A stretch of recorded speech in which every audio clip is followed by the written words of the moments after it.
Still muted, Dave. Still mute, Dave.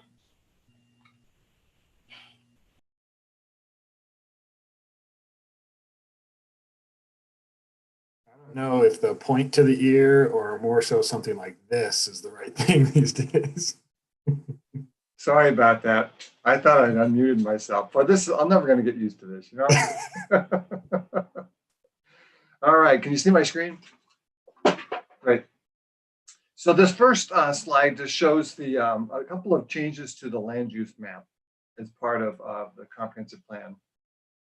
There was the area that it's a 12-acre property right here along the Riverside Parkway that we were showing as mixed use.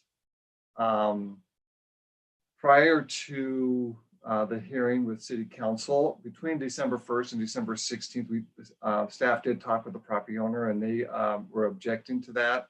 They sent correspondence, written correspondence to that point, and so City Council removed that change. And as you might recall, that was kind of a late change in the process. That, but basically, City Council had asked the committee to advisory committee to take a fresh look at Lower Downtown, and that was the one property that last look of mixed use in the Lower Downtown area. It was added then, and so we've removed it now. So it's no longer. So what you have now is the land use map will be all industrial for that property. So that's one change.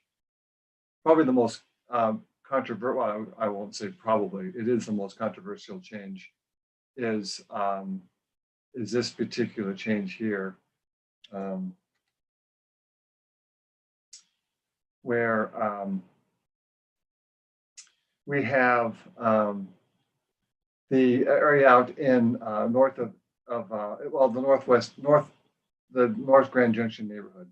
So this was an area that is shown in our Tier 3 area that was changed late in the process, and includes rural. And there was objections by the large property owner here about 26 acres of the 60 acres that's outlined here in the red box. And through that, again, the public hearing process, council decided to change the land use map to reflect residential low, which is right, the designation here to the west of that property, or those properties. There's about 7 parcels, 60 acres. So now it looks like this on the map, all the area here being within the residential low category of the future land of the land use map. So that revision was part of this change. This particular one has some consternation, obviously, for the neighborhood, and I can talk about that a little bit here in a second. The other changes included basically some approved text changes, and you can see from this list here, not a lot. I mean, just some errors that we had that we just didn't pick up on as many times as we've looked at this document, and as many eyes have been on the document. For example, on page 14, we had Black Tuesday, and it's really Black Sunday when the Exxon pulled out. I'm not sure how we missed that. We added a label or two to a graphic or two, changed guide to inform, just really pretty much minor stuff. When it comes to the page 54, there was a graph there that really wasn't very accurate. And so we've changed that out. And as a result, we're changing a little bit of the text to reflect those changes in the graph. That's probably the biggest thing, really. So the text changes were pretty minor. So as far as next steps go, let me stop sharing here and get back to seeing everybody on the big screen. As far as next steps, so basically the city's done at this point as far as the adoption.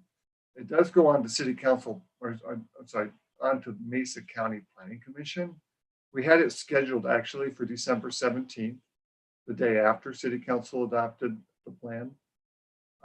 Because of the changes that were made the night before, the Planning Commission for Mesa County decided to table their discussion and action at request basically by the North Grand Junction neighborhood. They wanted to be able to have their due process in and going to the county and stating their concerns about the changes that council made, in particular for that 60 acres that I showed you just a moment ago.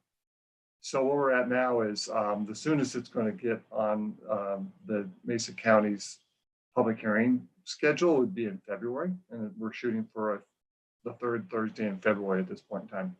We've got a workshop scheduled with them on the 28th of this month, and maybe one the week before the hearing in February, if needed, to just try to help explain the process and what occurred throughout the planning process, the comprehensive plan, and try to answer some of the questions that were raised by the neighbors through various emails that the county's now received. They've gotten kind of bombarded by emails from many folks out there. So we're kind of in the middle of that now, trying to make that go smoother and hopefully receive a heads up nod by the Mesa County Planning Commission in regards to allowing for this adoption in their chapter 5 of the countywide master plan. So basically we're like a donut hole in their large Mesa County wide master plan, and we're trying to fill in the hole from it's a adopt and replace kind of thing of the 2010 plan and then insert the 2020 plan. So we really do want their affirmative action on it. So Donald, Tamara, if you had anything you want to add to that, or we can open it up for questions.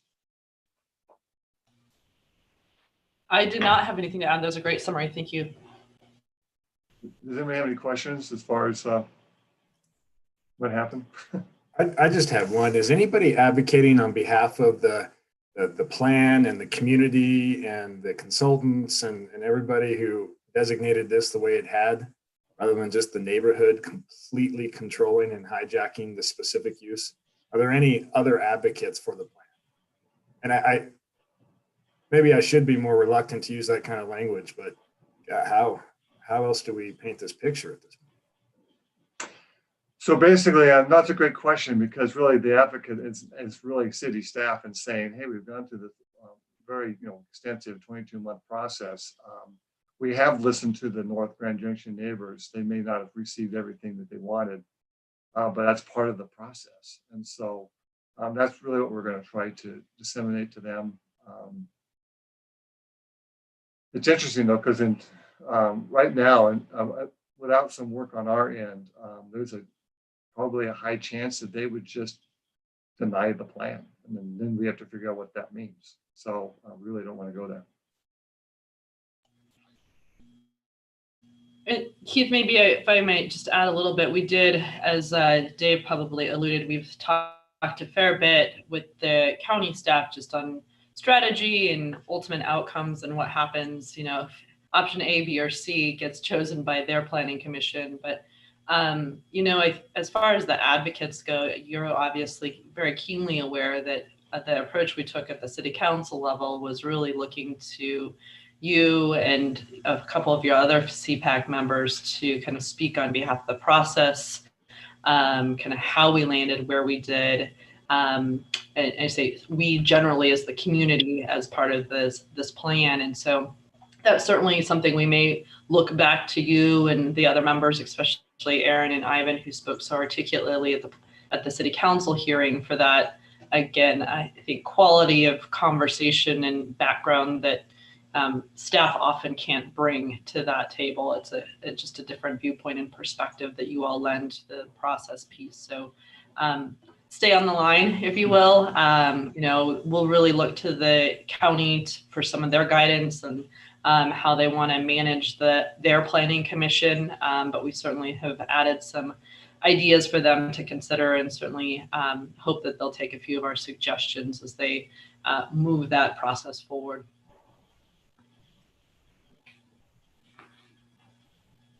I might just add the other, the county's still trying to figure out what their process is to some degree. They're in the position of where they're receiving 2 new Board of County Commissioners this month. I think it's next week. And so, trying to brief them on, because they've all received the emails from the neighborhood. So there's obviously some explanation and interest from the county commissioner level as far as is what's happened, where's this plan gone, where's it going, and so they're trying to manage that right now as we speak. So we'll see kind of what comes out of that discussion with the commissioners and what the need is from our end in trying to help educate or bring understanding to the plan.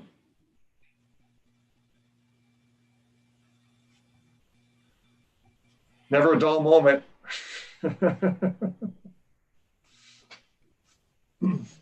Yeah. Any other questions before we conclude that? We'll certainly do our best to keep you all up to speed. We were really hopeful we would get an adoption back to back there, but have not, obviously, for clear reasons. So we'll continue to try to make inroads there and hopefully ultimately find some support with the county to adopt the same plan that we have.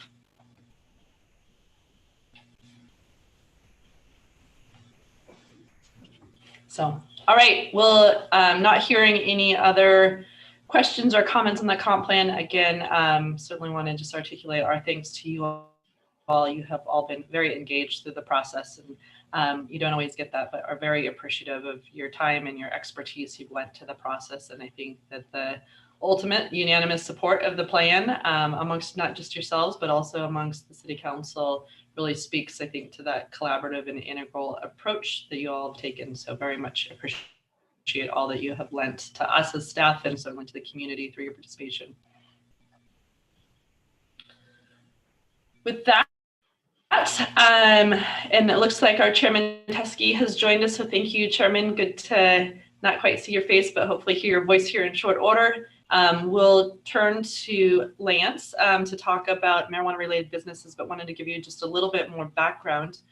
Some of you had the opportunity, in fact, I think most of you had the opportunity to join the council's workshop in December, and really it was a joint workshop here with City Council to talk about marijuana-related businesses. The council really from that point and recently had a workshop here in early January as well, have, as you guys may have read in the paper, decided to, I think, officially move a ballot question to the April ballot, asking the community on whether they would like to repeal the previous prohibition on marijuana-related businesses, and then under the Tabor laws, ask if they can tax marijuana-related businesses as well. So those two items will be moving forward with direction from our City Council. The component that I think City Council continues to wrestle with, and certainly is a much broader topic, is certainly the land use implications related to marijuana-related businesses. And we'll focus today on three elements of the licensing components, and Lance will go through those with you. But I think majority opinion from the City Council was really to take the work that our marijuana working group has done, and Lance can give you a little bit of background on who and how they served the community in that function, but really to take the culmination of their work and turn to you all as really the land use experts and advisory committee for the City Council, and ask you to provide some guidance and recommendation on the land use components related to these businesses. So it falls squarely in your lap. And with that, I'm going to turn to Lance. And I do think, did DC Nordine join us as well? I don't. Yep. Awesome. So thanks, DC Nordine. Both him and Lance have been co-chairing our marijuana working group that have really spearheaded both a citizens group to review and provide recommendation to our City Council, but also a staff team of about 10 plus staff that have also been participating in these conversations. It's multifaceted when it comes to input, the permitting process, enforcement, and other components related to this new potential land use. So with that, Lance. Hey, thanks, Tamara, and thanks to all of you who took a swing at the reading. I did give you a heck of a packet this time, so if anybody actually made it all the way through, I applaud you, but if not, I totally understand. We have a fair amount to cover on this, even though we're really just looking at land use. I will try to keep guardrails on it where possible. But as Tamara said, we're joined by the Deputy Chief of Police, Michael Nordine there. Thanks for joining us, Mike, and he'll touch on some public safety aspects, but I will share my screen and we will cruise through a couple concepts. Can folks see that? Awesome. Great. So I will do a little bit of review as to the process here, because as Commissioner Scissors noted, I put it in maybe overly technical language in the memo, and it might suit us to pause here and just think about it in plain terms, because while there are a lot of elements here, it's relatively straightforward once you get your head wrapped around all the pieces. So where we are right now is in that policy development stage. And again, we'll be looking at land use today. But the key regulatory elements are really twofold. The first is the ballot question element, right? And that's really two questions. One question deals with taxation. And this would set a tax rate for sales tax, which applied at the sale to consumers, and then excise tax, which is applied upon raw cultivated product. And then that question would also include kind of TABOR-related estimates and similar, as well as revenue usage. And really, we'll regard that as council's province at this point. And then the other question would deal with a moratorium that was put in place by voter-approved measure in 2011. And specifically, that 2011 measure did two things. One, it affirmatively prohibited medical marijuana businesses. It didn't speak specifically to retail marijuana. And that was, in that time, that was all that was really relevant. But it also amended our code. This was a voter-approved amendment to the land use code. And it created our current situation where we have, throughout our use table, marijuana-related businesses are identified as not allowed in any zone. So that's why really that moratorium is relevant to both medical and retail marijuana. So those would go to the ballot in April. What would follow, and what I think direction from council is that we develop contemporaneously, is an ordinance or a set of ordinances that would deal with licensing, that would deal with land use, that would deal with any other regulatory kind of minutia and frameworks that would be necessary to actually enact a viable framework for marijuana businesses here. Now, depending on how that's structured, it is likely that if a cap on a certain type of business is set, so a numerical cap, say maximum 10 stores or maximum 5 grows or something like that, then we would have to go through a process like a lottery or a competitive process to select those businesses. Thereafter, we would go through a licensing exercise, and then we'd move into ongoing enforcement and monitoring. So that's really the broader workflow in plain terms, and we'll return to that, but that's the framework. What we're looking for here is really direction on land use related to these different license types. And so these are a couple considerations that we'll circle around on, but kind of the broader land use concerns that we think of in terms of zoning, and then some of these particular tools, some of which we discussed in December in that joint meeting. But those would include a cap on number, as well as buffering options and any additional regulations like signage and building appearance and similar. Now, the primary license types under consideration are sales or stores, cultivations, often referred to as grows, and then products manufacturers. And these are really the core uses associated with marijuana. And it's important to note that each of these types of licenses come in two varieties. So there are medical sales and there are retail or recreational sales. There are medical cultivations and retail or recreational cultivations. So that's important to keep in mind. There are also these additional license types, which we certainly won't go into depth on today. I'm hoping really today to focus on cultivation and, if possible, also products manufacturing. But testing is currently allowed. Transportation is arguably important to support the other license types, although product can move in other ways, and we can touch on that. But really, we won't think too hard about these other license types today. Now, before we dive in, I just want to get a huge list of other concepts that are relevant out on the table, just that you're aware of these so that you can tie them in as we go through the specifics here. But these are important background information. So the first thing is dual licensing, and that just means that the way that this works at a state level is the state issues a license contingent upon a local license, and that you have to get your local and your state license for any of these license types. The state operates a program called Metric, which is the seed to sale monitoring system. And that is how these products are tracked from seed to sale. Metric also covers employee licensing. So individual employees need to be licensed. And there are some evolving restrictions as to prior convictions, residency status. So that one is kind of going away and similar. As I mentioned, we have to keep in mind that there's the medical and the recreational. And we can go into more depth about that. And then from a vocabulary standpoint, there's an abundant field of confusion around what the word retail means. Unfortunately, the term of art here in the law is that retail is the word used when the law refers to recreational marijuana. You'll also see that referred to as adult use marijuana, or AUMJ. So when somebody says retail cultivation, they mean cultivation for recreational use, right? And so when you just say retail marijuana, you're actually referring to non-medical marijuana, not the sale of marijuana. And that is going to be continually confusing. So just want to flag that.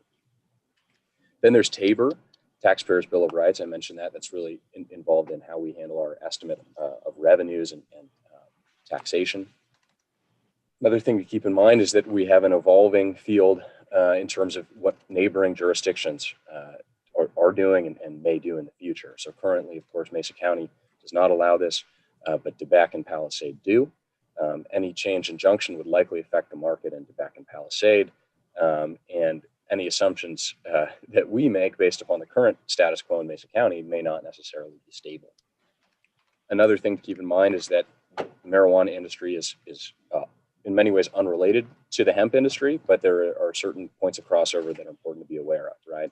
So one is that outdoor marijuana grows can negatively impact the THC content of hemp crops, and that can have negative ramifications. There are others that we can get into. Another thing to keep in mind is that we're near the border.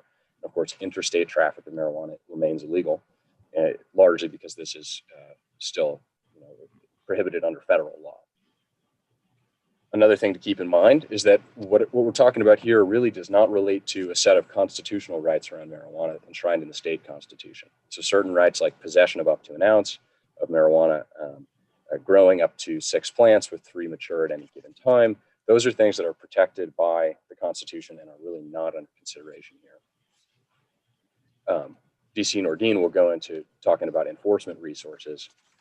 One of the concepts that we've heard from the state and the Marijuana Enforcement Division is the importance of balancing demand with supply and that right sizing question. It relates to gray market and leakage in that if you have more supply than demand, you tend to have leakage. And if you have more demand than supply, then you have people not purchasing through the legal market. Last 2 things. One, licenses can be transferred. So if a license is granted, it may not necessarily remain with the same owner. And we talk about that down the road. And then the last thing I want to flag before we turn it over to DC Nordine to talk specifically about some of those enforcement questions are industry conditions, which are also evolving. This is a market like any other in that there are price fluctuations, there's crowding, there's demand, et cetera. So we'll dive into that, but just want to pass it off to DC Nordine momentarily to talk about some public safety concerns before we dive into the license types. Okay. Hello, everyone. I think this is my first time ever talking to the Planning Commission, so bear with me. As a part of the working group, and particularly the staff working group on this, we in public safety are looking at a number of things. A couple of the big ones that I'll go over here is the gray market that Lance mentioned, and that is that product leakage, the tendency for legally grown or legally created marijuana products that then find their way out onto the illegal market and sold outside of that. Much of that has to do with, as Lance said, the supply and demand issues. If a producer ends up with a lot more supply than there is demand in the legal market, then some of that supply can leak out and go to other locations, maybe out of state, where it can be a problem. The black market, we have a very healthy black market here in this community, in this county. It's significant. I can tell you that there are foreign national organizations that work in Mesa County, growing and producing marijuana product. We know of somewhere in the neighborhood of 150 or more homes in Mesa County that are purchased with cash and turned into grows inside the home. They're extremely difficult to deal with, and law enforcement, local law enforcement, does not have the resources to do so.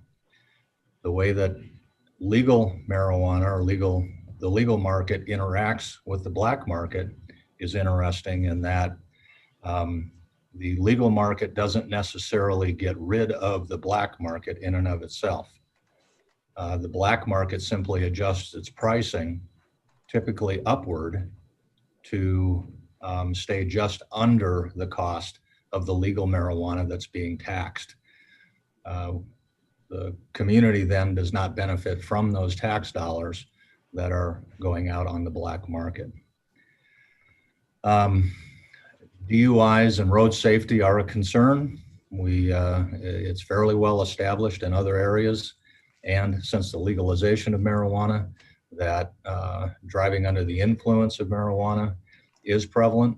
The surveys have shown that marijuana users typically do not recognize the effect that marijuana has on their ability to drive. So that's a cultural issue within that segment of the community or that demographic. The issues of public consumption, which is not legal under state law currently, unless it is brought in through the hospitality industry, which we are not at this point considering in Grand Junction. Impacts on youth is another issue. As you all probably have heard, there's been very little study done on marijuana and its actual impacts and effects on an individual due to the prohibitions at the federal level. But the one thing that we do know is that it has a negative impact on youth and brain development. So the use of it by young people is important. The surveys that are pretty predominantly out there do show that marijuana use among youth is down. That is contrary to what we see. Anecdotally, we see significant more marijuana use, possession among kids. The school district also does. What's causing that discrepancy between what we're seeing and experiencing and what the surveys are coming out with, I can't answer. But every law enforcement agency that I've talked to on the topic agrees that that the surveys do not match what we are experiencing in our communities. The impacts to services, mental health, and homelessness. The state of Colorado, upon passage of legal marijuana, saw an influx of homeless individuals who came here simply because the marijuana was legal in Colorado. We saw some of that here in Grand Junction. However, since there were no retail sales here, and that they didn't stick around very long. So having it being legal and not having a place to use it legally was more of a deterrent and moved people out of here. As things change, if it becomes, if indeed the vote passes, we may indeed see more homelessness. Or an influx of the homeless. And then facility security is something else we'll need to look at very closely. The I've been very impressed, quite frankly, with the facilities that I've toured and seen, with their security measures, the video, the tracking of their product, both in and out of their um, their businesses is pretty impressive.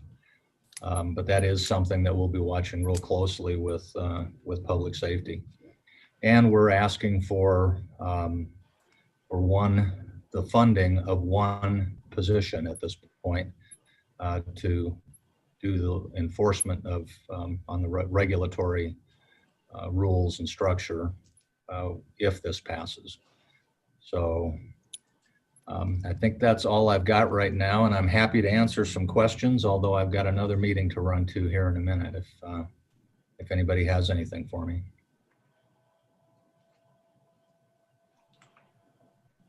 Thanks, DC Nordine. And maybe we can kind of collect questions if they come up and get them to you, because this will be an ongoing conversation. So All right. appreciate you going over that. And then let's see, I'll dive into one other kind of set of concepts just to keep in mind, and then we'll talk about the working group, and then we'll kind of do what the working group did and start getting into these license types specifically. And that other concept I want to cover is market conditions, so that you understand how this is playing out on a state level over time and what that might mean for decisions that would be relevant here.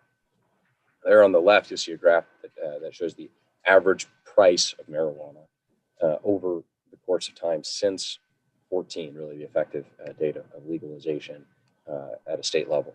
And what you see is that it's fallen substantially in price, depending on whether you're talking about what's referred to as flower or as trim, which is kind of lower quality marijuana. That's kind of a byproduct of the trimming process. The amount of marijuana being cultivated and the efficiencies of the system have brought the price down significantly. On the right there, you'll see a pair of pie charts that speak to medical and then recreational, retail, or adult use marijuana that look at the share of product by type, right? So there at the bottom, you see there's 5 things listed. There's flower, which is what you typically think of as marijuana, green bud. And then there is concentrates, which come in a wide variety of types, but this is what you think of as like an oil or a hash. And that is the growing share of marijuana. Increasingly, people are consuming marijuana in concentrate form rather than flower form. And then the third sector really is edibles, which are infused ingestible products, right? And then these other types are really less common.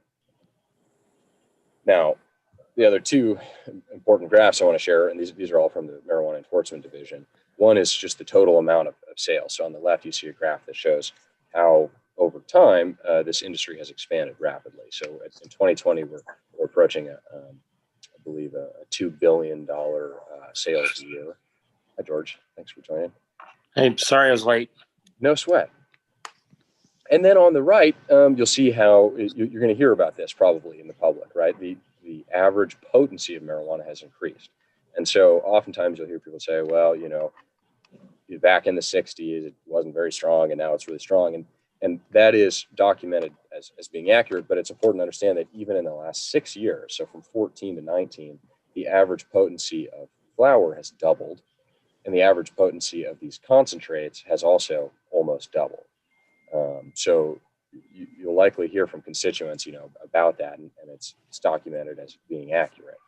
And meanwhile, the price per gram has gone down. So these are some things to think about. These are things that we talked about with the working group. But now we'll do what the working group did. So that working group was comprised of about 20 folks, and we had representatives from marijuana industry on the Western Slope, a couple folks that are involved in the hemp industry on the Western Slope. But then really the majority of the group were local business owners, local residents, different institutional leadership, so CMU, D51, Chamber of Commerce, folks involved in land development and real estate, folks involved in local faith communities. And what we did, we went kind of on an education followed by discussion basis, 8 meetings, license by license. So we started with education on cultivation, and then we talked about licensing for cultivation. And we did the same for products manufacturing, and on down the list. So we'll kind of take that tact here, and I think the place to start is with cultivation, given that stores in some ways are the most complicated, although each has their own distinct complications. So here is an image, albeit a grainy one, of a relatively small, believe it or not, marijuana cultivation facility. And as you see, thanks, George. The HVAC, right, is advanced. Most likely there's some sort of filtration system going on here, right? These are plants that are in between what's called the clone stage, which is where you have a plant that is shorter than 8 inches and thinner than 8 inches per the state's definition. And they're not yet flowering. So these are maturing plants that are, again, between clone and flowering stage. And at this facility, right, these are grown either from seed or from clone, which is a snip from what's called a mother plant. And they're grown typically all at the same time, harvested, trimmed, and then either sold directly to dispensaries as flower or sold to products manufacturers as or to be turned into things like edibles and concentrates.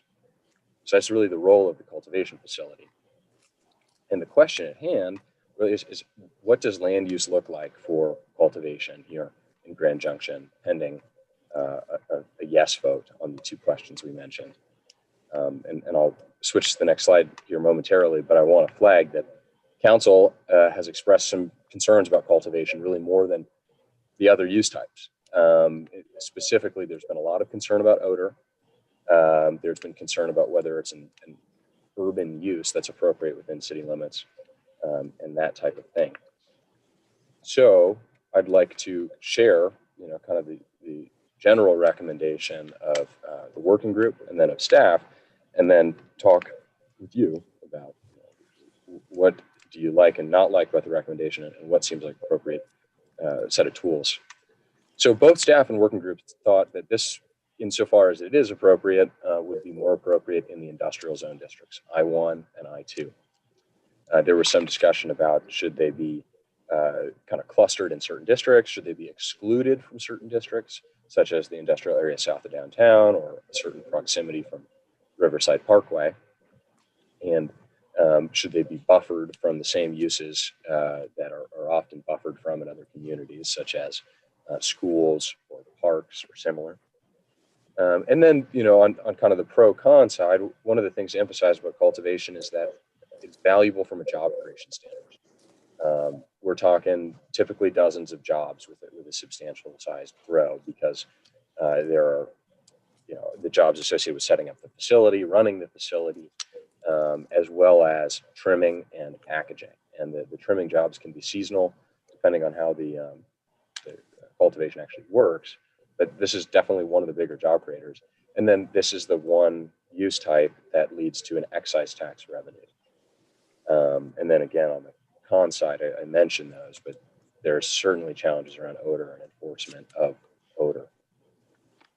So with that, I think let's open it up for kind of a broad discussion about grows and land use concerns for grows.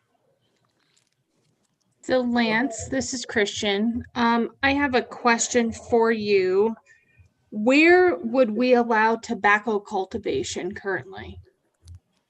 Yeah, so tobacco cultivation is not specifically regulated by our code, and it could be done in, well, you can grow tobacco in your backyard, or it could be seen, if it was a real agricultural use, you would have that in the, I believe, RR, R1, and R2 zone districts.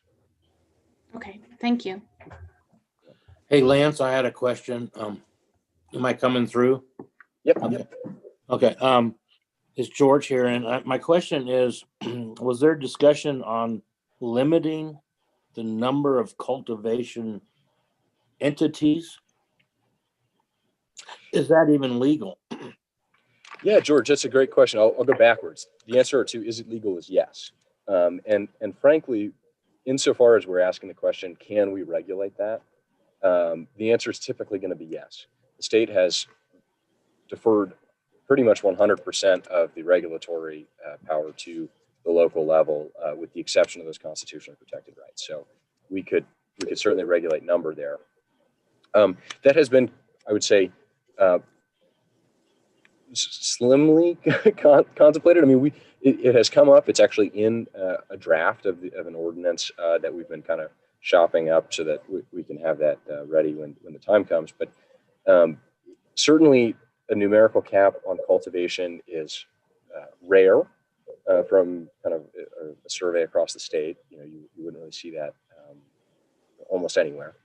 And one of the reasons potentially for that is that the numerical cap has an administrative burden that's pretty exceptional, right? There's a lottery or there's a competitive process, and so you have to manage that. And many municipalities have seen that as appropriate only for stores. But it's certainly on the table. Well, I'm not recommending it necessarily, but I wanted to know what other municipalities or entities, government entities have done. I don't know. I'd have to look at that issue more, but I mean, job creation sounds good. The revenue and tax revenue sounds good. I just wouldn't want to see all of our, I mean, if it was limited to industrial, I don't think you'd have that problem. But I wouldn't want to see, so many cultivation, that would use up some other land uses. So I think it's market driven. Free market competition. I don't know, but I have no idea. When we're new at this, I have no idea what would happen. I think I've heard some when Colorado went into it, there was a huge amount of cultivation entities coming from out of state down into southern Colorado, and I think it was pretty impactful to those communities. And I'm not saying good or bad, but I think moderate growth in this industry would be better than, hey, we just get slammed. Yeah, great point, George. And I'll just respond by noting that, the experience, for instance, in Pueblo was exactly what you described. There was this huge boom. And in many ways that's leveled off, in part because of, as that graph kind of related, the prices come down so much. Grows are less and less profitable. I mean, we're just not on the same stage, but it's certainly part of the conversation. Okay, thank you. Lance, Oh, go ahead, Ken. I was curious if you have had an opportunity to delve into what types of jobs are created and what type of range of pay scale. Is it all a minimum wage opportunity, or does it vary? Or Yeah, it's a great question. I mean, in terms of cultivation specifically, you're talking about a pretty wide range of jobs. In terms of secondary jobs, these facilities tend to be pretty complicated. And so in terms of HVAC maintenance, kind of maintenance of the filters, which is not just to kind of do it once type of thing, you do get a fair amount of those skilled trade jobs. And then there's kind of management jobs, and depending on the type of grow, I mean, if you're doing organic or not, I mean, there's kind of a range, but a lot of the jobs are kind of the manual labor maintenance type stuff, less skilled, less training, or kind of on the job training. But because of the level of capitalization in the industry, they're relatively highly paid for the amount of education required, would be my reply there. Great, I can thanks, second that as well. There's, on a medium to large size, you're going to have one scientist essentially that is fairly high paid, upwards of 60 a year probably. You're going to have maybe some maintenance folks and some management folks that's somewhere between 40 to 60 probably. And then most everybody else is going to be lower wages and hourly wage scenario. But with that, the important facet to that is, and Lance hit it, relative to their education, they're high paying hourly jobs. Relative to the data that we generally look at, they're in that lower paying category. Thanks, Keith. This is Ken. I have two, I think, related questions. One is besides the odor issue, is there any real major concerns that would distinguish this from any other type of manufacturing or industrial use? And number two, how big of a deal is the odor issue? A lot of industrial plants have various odor and pollution issues and so forth, which are all closely regulated and technology can manage. Is the odor thing really a showstopper or a game changer here, or is that just part and parcel with being a chemical industrial process? Yeah, Keith, I'll start with your first question. What are the other kind of negative implications there? I think George hit on one of them, right? Is that early on in particular, and then in other contexts, kind of depending on the situation, insofar as this is kind of a boom industry or can wrestle its way to an advantage in a real estate market, cities with low cities with limited industrial real estate are sometimes challenged in that regard. The other one is security. Typically, so the state security requirements are very high, and you don't really hear about you don't really hear about security issues with cultivations, but I think that's something that would likely be raised kind of at a public level. The odor question is exceedingly complex, and one thing to keep in mind is that it smells exactly like hemp, which is allowed to be grown outdoors in this community, and that's something to keep in mind. We've heard really different things about odor from different communities, right? So for example, the take in Fort Collins was, wow, we have almost no problems with this. These folks are motivated to not really advertise the location of their grows for security reasons, and B, to stay in compliance. And so you hear typically that they're doing they're often trying that. On the other hand, you hear about other communities. I think Glenwood has had a bit of a saga around odor from a particular grow. Certainly, if it's outdoors, the odor is harder to control. There's a lot of technologies that can be used to minimize this issue, but at the end of the day, there can be odor issues, and I don't really know how to compare it to other types of industrial odor, except that I think smelling rubber is less has a different kind of political charge to it than smelling, I think, marijuana grow would be my guess. Those to me really sound kind of like social value kind of issues. So not really sure why we're discussing those as a planning commission. That would be up to the voters to decide, right? Well, and that's I think the challenge there, Ken, and certainly point taken, is that putting it to the voters as to whether they want cultivations specifically or storage specifically is something we've tried to shy away from, because that reduces regulatory flexibility over time. And so in some ways, the zoning decision really does get at the odor in that, proximity to residential areas, that type of thing. I mean, that would likely impact odor, but point well taken. Hey, Lance. I'm sorry, let me finish up here. So if that's the case, I don't feel like I have any real objective information to go by on this odor issue. I'm kind of hearing, well, some places complain, others don't. It's outdoors, indoors. We're not even talking about outdoors. So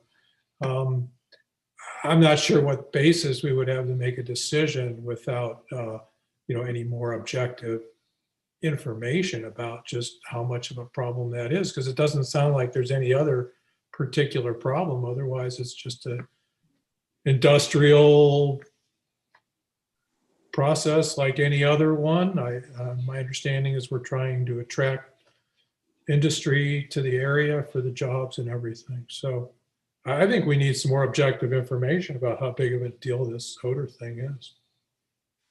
Hey, Lance, to Ken's discussion, and I'm sorry, Ken, I didn't mean to interrupt you. But and I understand and agree with what you're saying, Ken, that maybe it's the voters. But I would say that if I was a property owner in the industrial area, and I didn't like the odor, and it would affect my business, I think there's some influence there that we do have decision making on. And I don't know if that's really an issue, Lance, with other property owners in the industrial zones.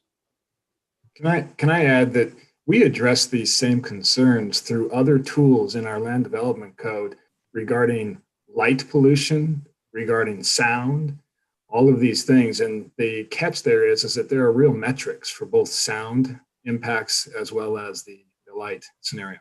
When we start talking about cultivation, it's less of a metric. I mean, they've tried to apply it and it's not there. So going down that road would be a rabbit hole, certainly. But if we start to want to address the impacts to a surrounding area, it seems to be pretty well, and please, Lance, chime in if you've heard otherwise, but in my experience, it's pretty well agreed upon that the scale of such a grow is a direct relation to the odor impacts. Furthermore, the odor is not there. Like the picture that Lance showed there earlier, for example, those plants that have not flowered yet, they do not smell like marijuana.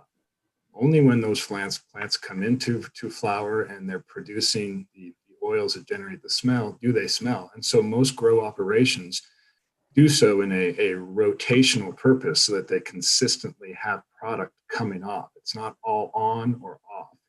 And so should we decide that this is something that we want to mitigate the impacts, whether it be odor or light pollution, which is one that I think we probably ought to look into, is when we look at our light pollution codes, the moment you go indoor, the only real effective way of doing that throughout the industry at this point is through greenhouses. The days of indoor lighting and turning warehouses into grows are long gone due to price points, with exception, of course.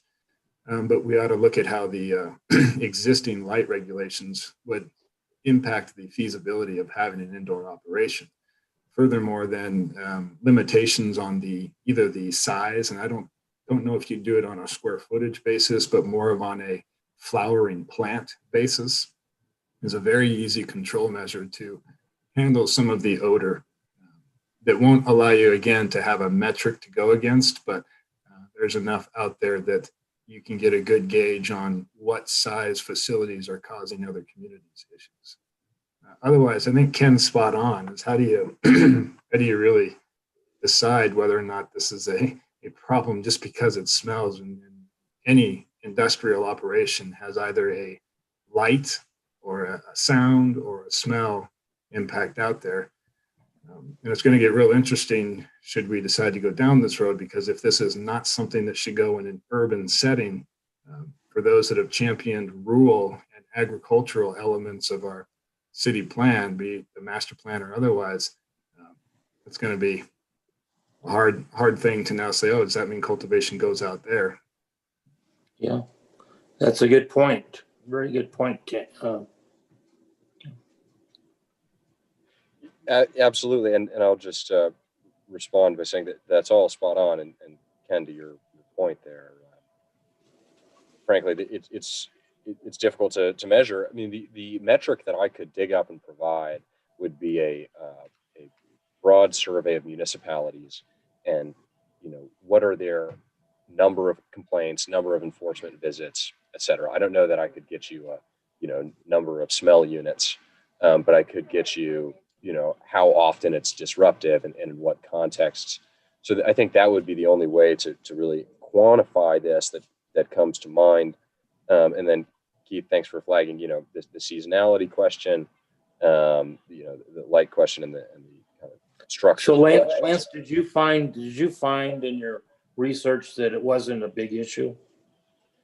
Well, as I said, it varies by community. So, Fort Collins is an example of a city that behind Denver and Pueblo is one of the highest production areas in the state.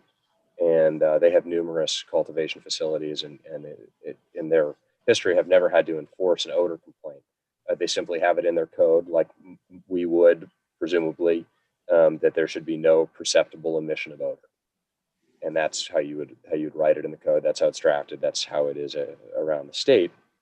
And they haven't had those problems. But then there are others where their kind of poster child problem grows throughout the state and have lots of complaints on a single grow operation. Would you say, Lance, that those had multiple complaints other than just odor? Some or not? Yeah, you don't hear much about enforcement issues not related to odor with the grows. Okay. Security issues pretty minimal in terms of Okay. All right.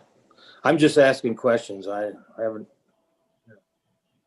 Vince, I know we have a lot more to get to beyond cultivation here, but the last question I have is, how is cultivation defined and where does it end? Because I'm unclear on production and manufacturing for product and where cultivation ends, because somewhere in between there is bulk elements that can be generated without quite being a process other than maybe squeezing stuff out of it, for example.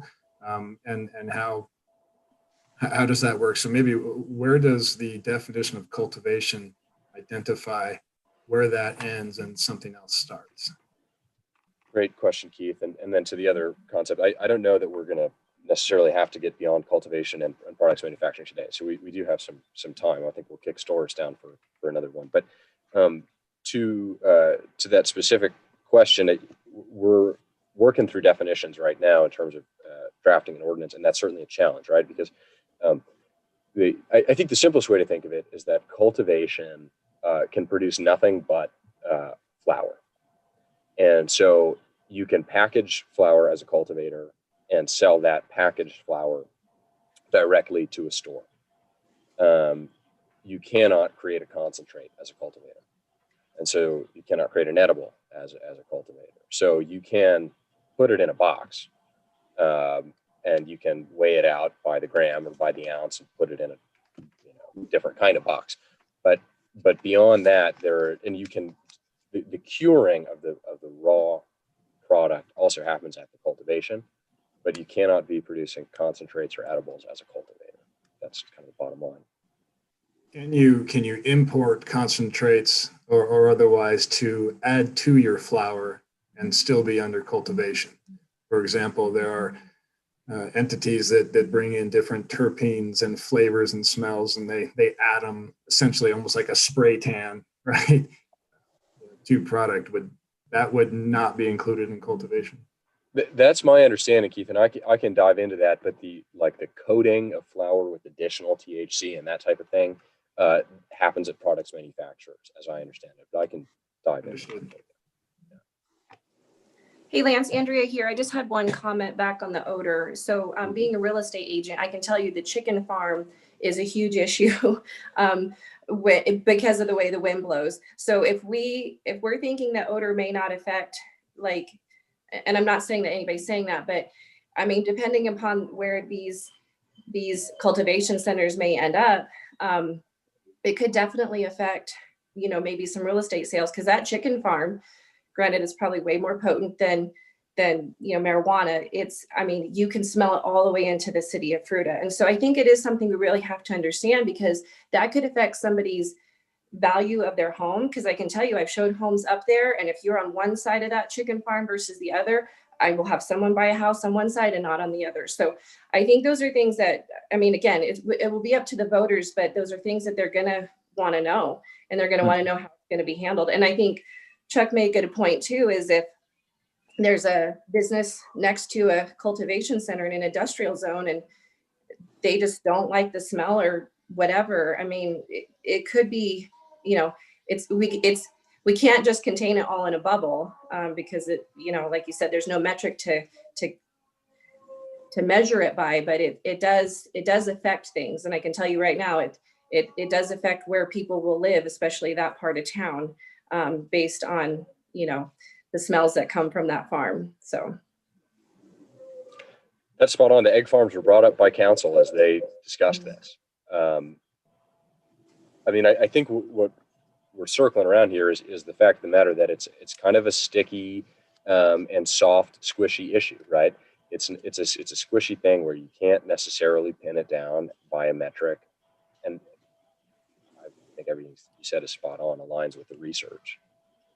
Is there a Hey, way that Lance, we do you have think people- we're? Sorry, go ahead. Go ahead, Keith. Go ahead, Andrew.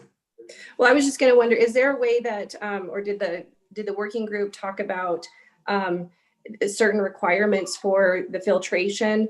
I'm sure some people may try to skate around it, or are there regulations or requirements when it comes to that, that then we could, that validate or verify for those grow operations? I love the idea of jobs, especially more on the cultivation side, because it brings more jobs. But I know that we'll, based on the way the wind blows here, literally, it could become an issue. So just curious about that. Yeah, fantastic question. There are certainly technologies, different types of filters, and you could mandate, for example, a charcoal filter, or you could mandate that a filter be refreshed, every 6 months or every year. I think, broadly speaking, you don't see that happening in a municipal regulation because A, the technology is evolving, and B, it's simpler to simply require that there be no odor, right? And then if there is an odor, you shut them down. Requiring a specific technology then gets at, what if you have a different style of structure? But you could do it. Again, the answer to can we do that is on this is basically always yes. You have that option. No, it makes sense that there's just rather no order, because if the technology is changing, then we'd lock ourselves into an issue of they could then abide by older technology. So that makes sense. Thank you for the clarification.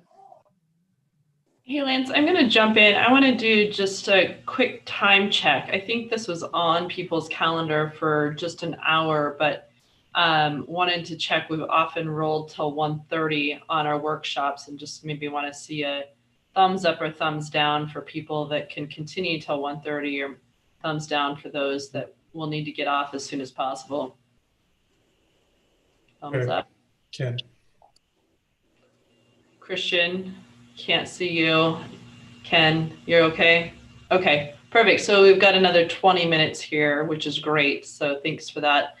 The other piece I just wanted to make sure everybody was really clear on is the council, as they discussed the ballot question, are not intending to ask specifically the question of what types of licenses are available. And I think Lance hit on this a little bit earlier, but wanted to just make sure we hit on it again directly, because it sounded like from some of the comments there might be some confusion. But the intent is to ask broadly if marijuana related businesses could be allowed, and then really leaving it up to you as a recommendation authority on the land use, but ultimately to city council to decide what types of licenses would be permissible here in the city. So this is where, for example, the ballot won't ask specifically whether cultivation should be allowed, but that will be left up to the city council ultimately to decide on whether a regulatory scheme should be allowing cultivation or products manufacturing or sales, for example. So just wanted to be really clear there that this won't be a part of the question that's asked to the voter. Hey, Tamara, I have a question, please. I'm sorry. And maybe you went over this earlier when I wasn't on.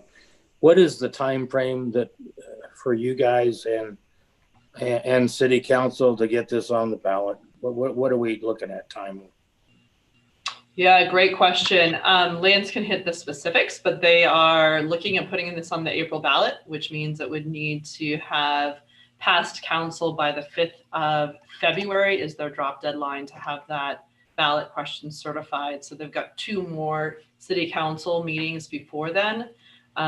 It appears at this point in time that it's on the track that those 2 general questions, which is the repeal of the prior moratorium or prohibition will be asked, and then the general taxation question that Lance alluded to. And I know, George, you joined late, so you missed that piece. So those two questions will be confirmed, I think, at the next meeting here of our city council on the 20th. And then I believe that there's an expectation from city council that they continue really until April, or as long as we need here early in this first quarter, to actually develop pretty good and solid understanding of the regulatory structure that may come should it pass. So that's really the efforts that we've asked you all to do here, is really to help provide some guidance to city council and some recommendations Well, the other point I want to bring to out, them on the specific regulatory structure. yeah, the other point I want to bring out is you guys are also obligated for public notice. And if somehow the public notice gets, the timing gets off and public notice, it could mess everything up. Yeah, George, that's certainly true. I guess I would just underscore that in order to move the ballot question forward, and that ballot question saying, should Grand Junction enter this arena? We need to move that over the course really of this next month. But this stuff that we're dealing with here is not, shall we enter that arena? This is choose your fighter, So Okay. really kind of, we can segregate those out. The timeline here is based on preference of council, that we have some idea in March and April where we're headed, so we can tell the voters, Good. well, this is what would, so. Good. Well, we're on the same page. You tell us, what do we need to major? I want to major on the majors and minor on the minors. And, but I don't want to screw up the city timeline to get this on the ballot. And I know you guys do a good job with that, but let us know if we vote something down and then you have to go back and spend more time, that can affect a time frame. And that's all I'm saying. Yeah, I totally appreciate that, George. And just would then underscore that for this, there is no strict timeline. The only existing truly strict timeline is for the ballot questions, and those are separate and on the way. Hey, thank you. Yeah, absolutely. So And I might can I say add, that? if I may, sorry to interrupt you there, Keith, there's no strict timeline. I think the hope is that over the next 2 to 3 workshops with you all, which will be focused only on this issue because of council's direction, that, in early March, kind of as the target, we'd try to bring something back to council on where you all have landed, assuming that we are in a good position, or you all are in a good position to formulate that kind of report back at that point in time. Okay, thanks. I wouldn't presume to know the why behind what council might ask of us, but if I was on council, I might ask that, hey, we're looking at putting this ballot question together. There's some question mark around cultivation. From a planning and a regulatory perspective, are there any red flags out there that kind of go, hey, this might impact our ballot question? If that question was put forth, the way I might contribute to that conversation would be that if the decision or the desire is to be able to do cultivation and also truly make it so that there will be no odor surrounding that, no matter where it's at, then I would say that's a red flag. That the industry has shown time and again that that's challenging to do unless you're at a very micro scale, and it's ineffective, and even more so not cost feasible anymore either. So if that was the desire, I would raise that red flag. Otherwise, I would say that cultivation, even if an odor is a concern, it can be mitigated. It cannot go away. At least in the industry, and certainly not my experience with the industry or otherwise, has found a way to make it go away. But it can be mitigated. So for feedback to the council, that may be worth mentioning so that we get a gauge on what is that ultimate desire. We don't want smell. We don't want this to be an issue in our community, or can we mitigate it? Yeah, thanks, Keith. I think that's pretty much spot on. I just, again, would underscore that this really doesn't have a bearing on the language of the ballot question necessarily. I mean, it could, but that's not where we're headed. But I think a way to maybe then step forward, because what I've heard is, wow, odor is the big question. I'm not hearing anyone saying it's not I1, I2.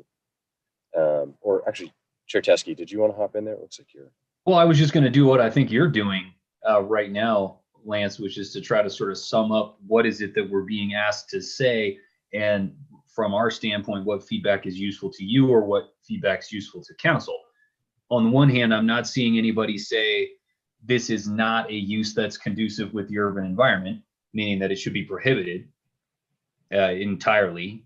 And I'm not hearing anybody suggest that the I-1, I-2 zone districts are not the right use zone district from a use table standpoint for putting a cultivation operation.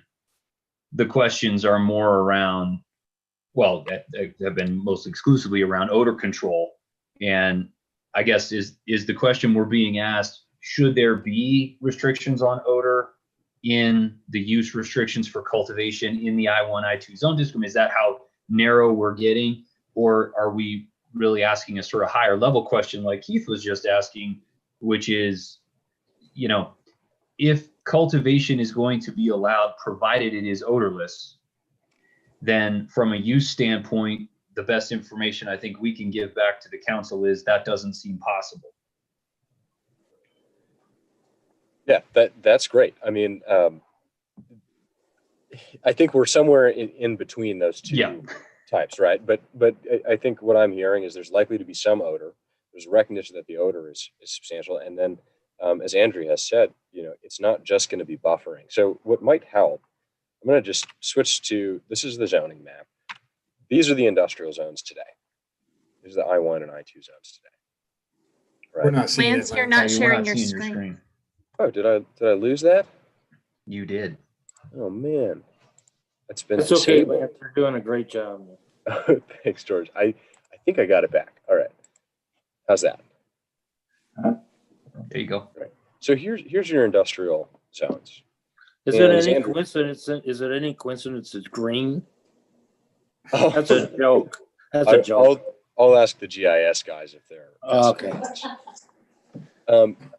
This is a sample buffer, right? So this is a buffering of, depending on the use, you know, approximately 1,000 feet from schools, places of worship, and parks. And so if you went with kind of a standard buffer, you said I-1, I-2, and you said odor has to be mitigated, it's never going to be zero, right? But you would certainly have a requirement in the code that would say thou shalt minimize odor to the maximum extent possible. You know, is this how the map should look? Is it the same map without the buffers? Or is the odor issue just inevitably so significant that even a map like this is with a, you know, thou shalt in there, is that still not going to work? And that's, I guess, the key question. Lance, can I some data that would help with these kinds of buffer maps and everything would be, right now our only reference, right, is what other communities are seeing. And I think 2 data points that would be really helpful from my perspective would be in those communities that have a presence of cultivation and they are perceived to be nuisance that they receive complaints on. What size are their cultivation operations? And I don't know if that comes from a square footage size or a, you know, how many in those individuals, how many plants are they really rotating through that flower at any given time? The second one would be is, I'm curious if those complaints come as much from a travel corridor or from adjacent, you know, neighbors and people. Most of the people that I speak with on the Western Slope, when they say anything, it's like, oh, I don't want it to be like when I drive downtown Denver or something, and that's all I smell. The car was rolled down. Having access to that kind of information might allow us to add buffer layers, not only a size restriction, perhaps, should we get to this regulatory discussion, but also to add buffers on corridors that exceed certain traffic counts. And that's data that we all have readily available.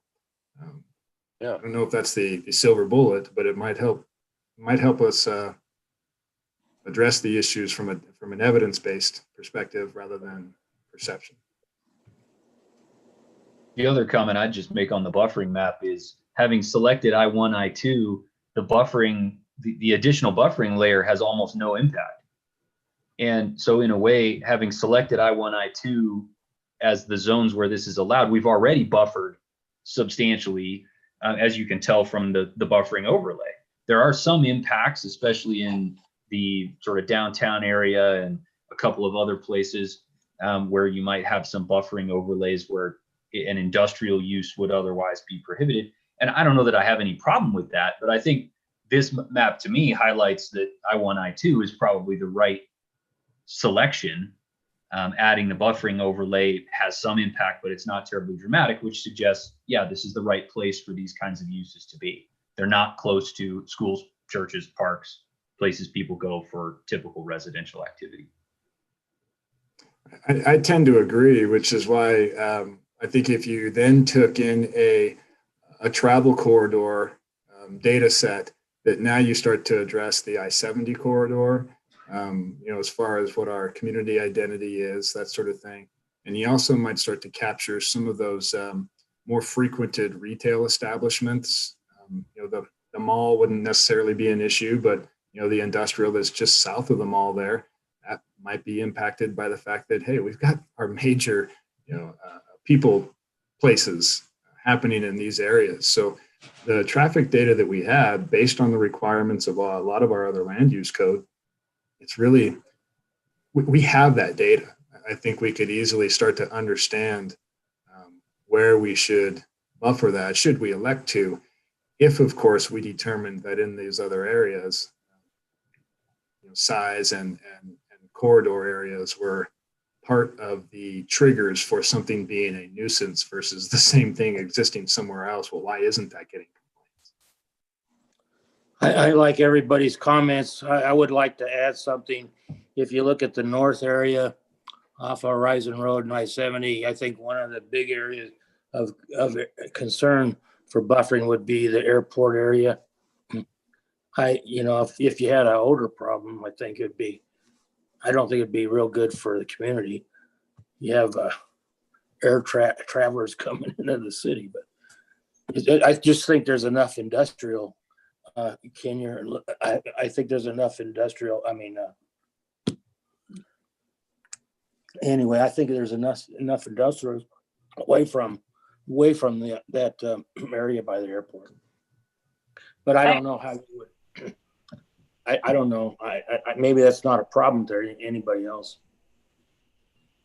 I think I appreciate, George, where you're going there too, and I certainly appreciate, Keith, the exercise in trying to collect some data, and I think some of it we may be able to acquire, and some will probably continue to be rooted in kind of the anecdote and experience from people versus actually a metric of data from that we can actually measure. But one other thing I do want to just introduce is that there, as a tool for looking at where these could be, is you can draw a line in the map here and just say you cannot do it here, or identify areas where it is untenable from a community perspective or community value standpoint to have grows in certain locations. And so what George just said there is, a case in point is you could just say they are not allowed in these areas. And, in our terminology, we'd create some kind of zoning overlay or something of that nature is really the tool or the instrument, but certainly very permissible to selectively define those areas in which it could occur. And you may have heard Lance talk previously about kind of these green zones or maybe even anti-green zones, but there's that tool. But if there are places on the map where you say, you know what, I don't want it in that rail district, for example, or I don't want it by the airport, or I don't want it, along the I-70 corridor, you can draw those areas on the map and we can figure out how to make that defensible. Good, that's good.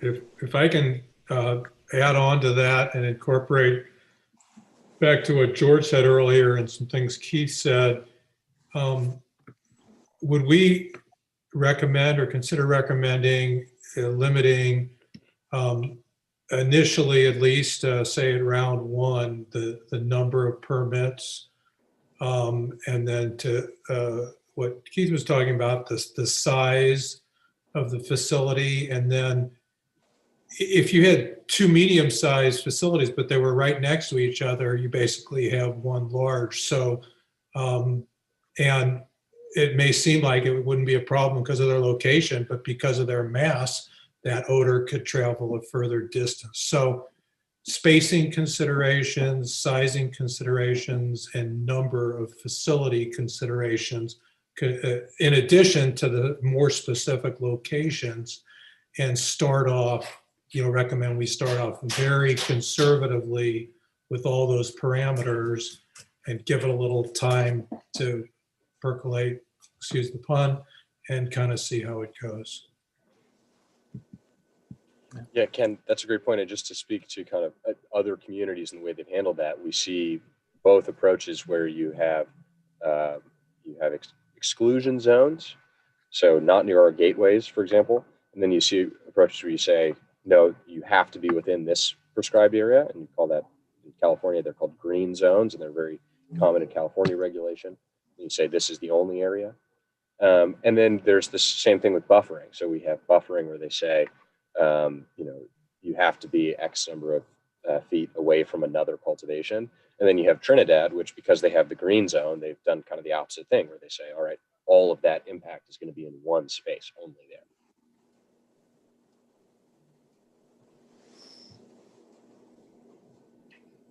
So we may not put this to bed this time, obviously, but I think we're kind of getting around or getting our heads wrapped around what's at play. And in many ways, this is a model for how the other conversations will go. So we'll look at those subsequent license types. Specifically, we'll look next at products manufacturing, and then we'll look at stores, and probably can fit those two in the next meeting. And then maybe in a third workshop, we can kind of revisit all of them and come up with a package. But I would say this is maybe a way to think about what research you can do between now and the next time. And certainly I have some homework in terms of data. I will try to think ahead about what additional data you might want for these other use types. And I think this was good progress. Great presentation, Lance.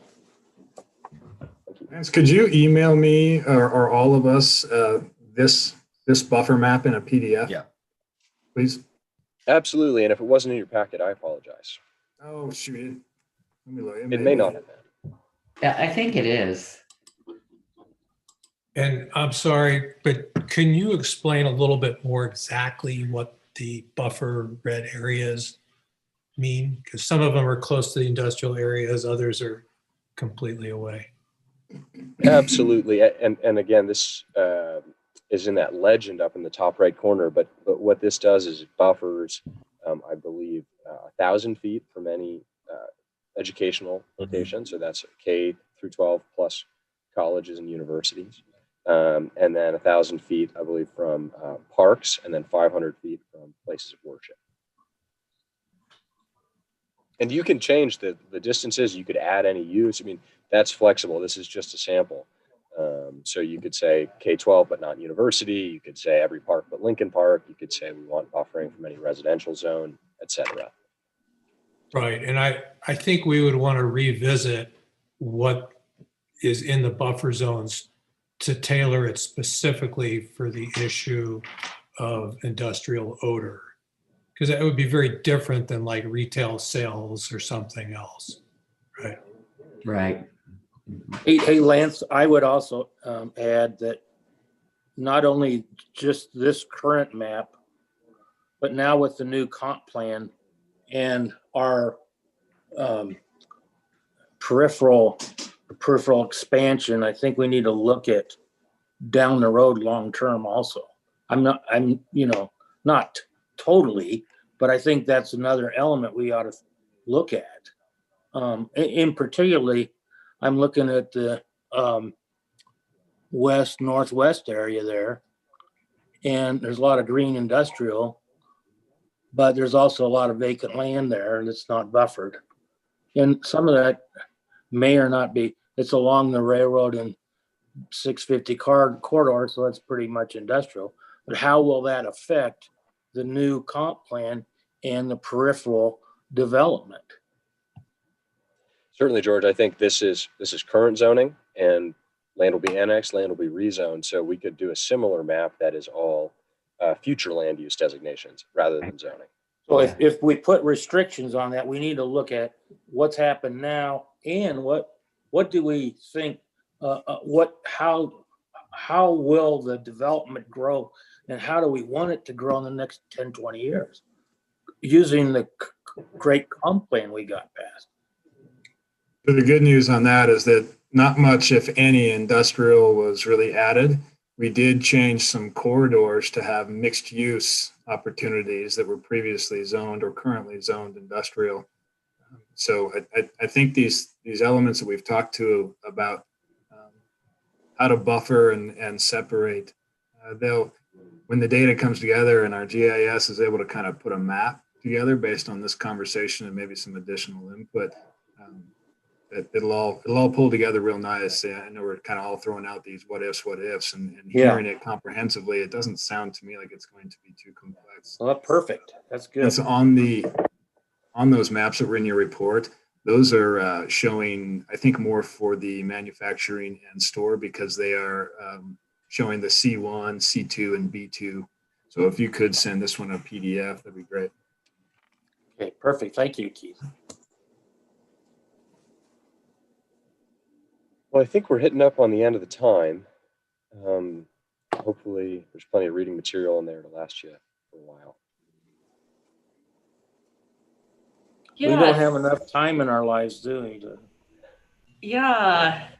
So I think that will conclude where we're at today. As Lance probably just indicated, try to work through the material. There's a lot of material there, but I think you'll find it really edifying to read through and understand as it relates to the forthcoming discussions. And I think there'll be several here in front of us. So definitely prepare yourself for the next one. And I think we'll probably pick off here a little bit of cultivation, but may also dive into the manufactured products and retail. And they all, are interwoven in a lot of ways, and a lot of the tools that can apply to each of these certainly can get applied to every one of the license or business types. So there's a fair bit of interplay.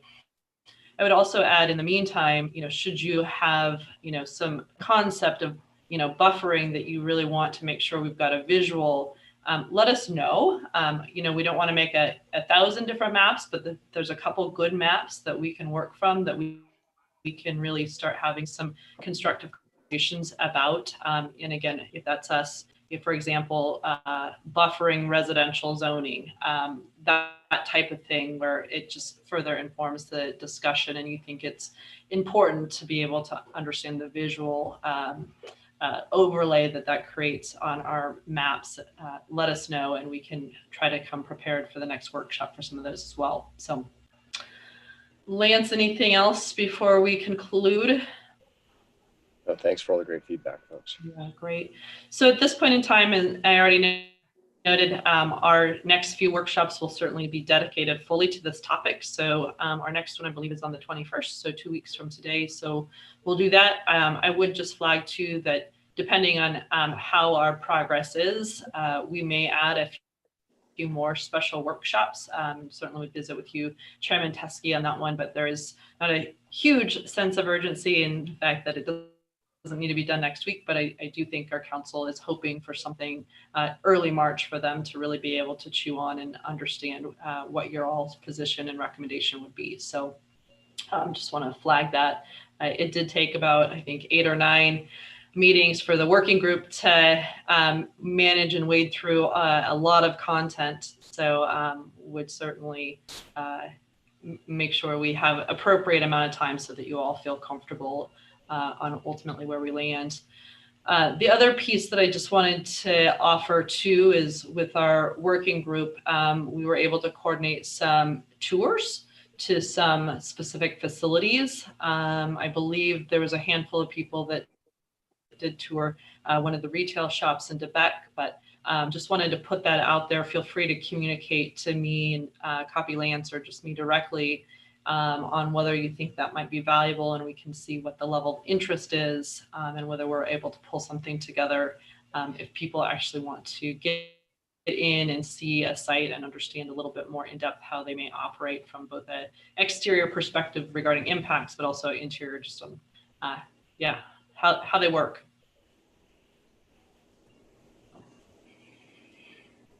That's it. Thanks for your time. Happy New All right. Year. Thank you. Thanks, everybody. Happy New Year. Thank you.